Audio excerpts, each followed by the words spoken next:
বীরভূমে আগেই প্রচার সেরে গিয়েছেন মমতা বন্দ্যোপাধ্যায়। সোমবার তার সভা ছিল মুরারাইয়ের খান ক্রিকেট গ্রাউন্ডে। তৃণমূল প্রার্থী মোশাররফ হোসেনের সমর্থনে জনসভা করলেন তৃণমূল সুপ্রিমো। এদিন মঞ্চে বক্তব্য রাখতে গিয়ে রীতিমতো হুঙ্কারের সুরে মমতা বলেন, লোকসভায় আমরা বিজেপিকে হারিয়েছি, 2026 সালে বাংলায় ওদের হারাবো, তারপর দিল্লি থেকে তাড়াবো। শুধু তাই নয়, নির্দলদের উদ্দেশ্যে বার্তা দিয়ে গেলেন মমতা। তিনি বলেন, বিজেপির কাছ থেকে টাকা নিয়ে কেউ কেউ নির্দল হয়ে দাঁড়িয়েছে। ধর্ম দলকে বিক্রি করা যায় না। নির্দলের কোনো জাত নেই, দল নেই। সম্প্রদায়ের সঙ্গে যারা বিশ্বাসঘাতকতা করেন তাদের ক্ষমা করবেন না। আজকের লড়াইটা বিজেপির বিরুদ্ধে। গত দুদিন আগে লোকসভায় বিজেপিকে আমরা পরাস্ত করেছি।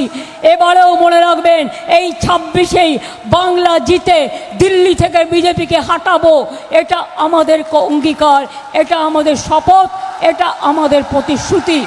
টাকা নিয়ে বিজেপির কাছ থেকে ইন্ডিপেন্ডেন্ট দাঁড়িয়েছে।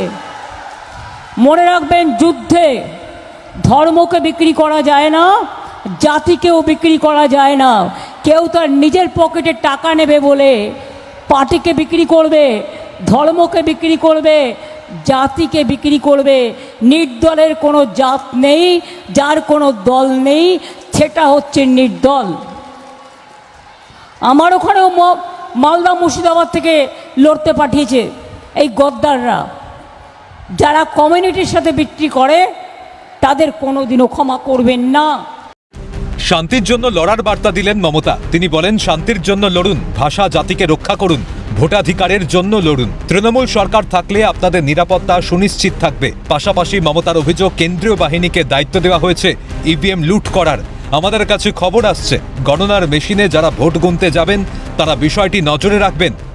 শান্তির জন্য লড়ুন, ভোটাধিকার রক্ষা করার জন্য লড়ুন, নিজের অস্তিত্বের জন্য লড়ুন, এনআরসির বিরুদ্ধে লড়ুন, ডিটেনশন ক্যাম্পে যাতে না যেতে হয় তার জন্য লড়াই করুন, নিজের ভাষাকে রক্ষা করুন, নিজের জাতিকে রক্ষা করুন, সর্বধর্ম সমন্বয়ে সব ধর্মকে রক্ষা করুন, বর্ণকে রক্ষা করুন, মানবিকতাকে রক্ষা করুন। মনে রাখবেন, তৃণমূল কংগ্রেস সরকার থাকলে আপনাদের নিরাপত্তা সবার সুনিশ্চিত থাকবে। আগামী 3 সপ্তাহ বাদে তৃণমূল কংগ্রেস সরকারই আসছে এবং তারাই আসবে। কোনো রকম ইভিএম মেশিন যাতে লুট করতে না পারে, পোলিং স্টেশন থেকে শুরু করে একদম পৌঁছে দেওয়া পর্যন্ত সেন্ট্রাল ফোর্সকে দায়িত্ব দেওয়া হয়েছে আপনাদের পোলিং ইভিএম মেশিন লুট করবার। আমাদের কাছে খবর আসছে, কাউন্টিং মেশিনে যারা ভোট গুনতে যাবেন, ধরুন আপনি 100 পেলেন, ওখানে কম্পিউটারে তুলবে 5। দেখে নেবেন, যতক্ষণ কম্পিউটারে পুরো ভোটটা না তুলবে কেউ হাল ছাড়বেন না। এদিন ঝাড়গ্রামে গিয়ে মোদির ঝালমুড়ি খাওয়াকে কটাক্ষ করে মমতা বলেন, সব সাজানো, ঝালমুড়িও নিজেরা তৈরি করে রেখেছে, না হলে দোকানে ক্যামেরা ফিট করা থাকলো কি করে?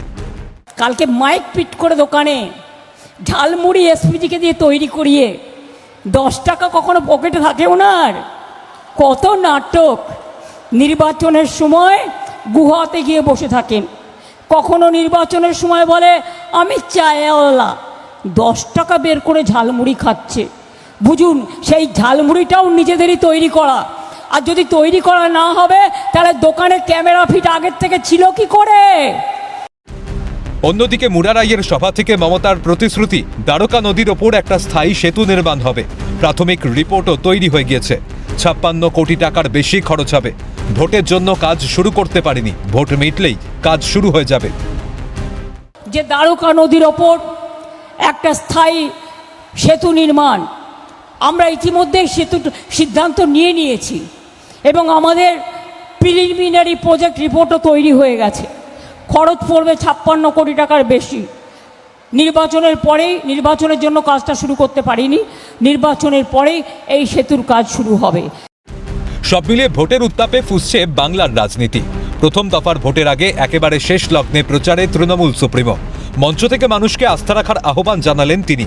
এখন দেখার, শেষমেশ মানুষ কার ওপর আস্থা রাখে। বীরভূম থেকে ভোলানাথ চক্রবর্তীর রিপোর্ট, ক্যালকাটা নিউজ।